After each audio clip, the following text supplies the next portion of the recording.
soc Ivan i avui us explicaré què és un ensai clínic.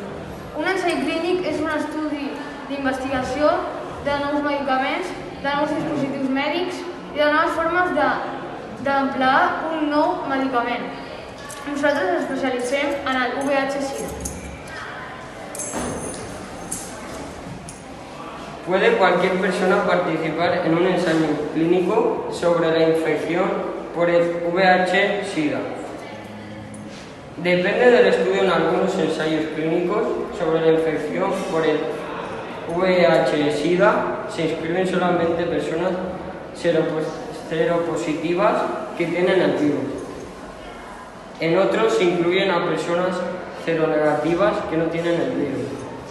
También puede depender de otros factores como la edad, el sexo, los antecedentes de tratamiento de la infección por el VIH y otras afecciones médicas de una persona.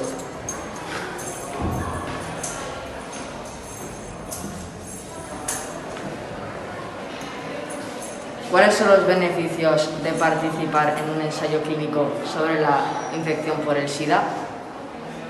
Puede reportar beneficios.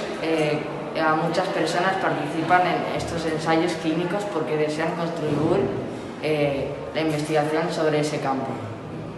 Es posible que sean seropositivas o que conozcan alguna que lo sea. Pueden beneficiarse de nuevos medicamentos contra ese virus antes de que estén a disposición del público. Pueden recibir atención médica regular y a veces se le paga a los participantes en un ensayo clínico. Por ejemplo, pueden recibir dinero o una tarjeta de regalo.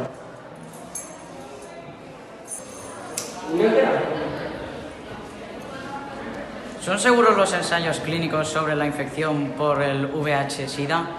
Los investigadores tratan de lograr que los ensayos clínicos sobre la infección del VIH-Sida sean seguros el máximo posible.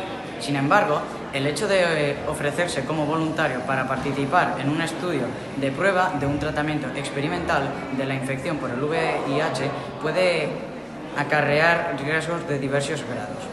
Los riesgos pueden comprender efectos secundarios desagradables, graves o aún potencialmente mortales, causados por el tratamiento objeto de estudio.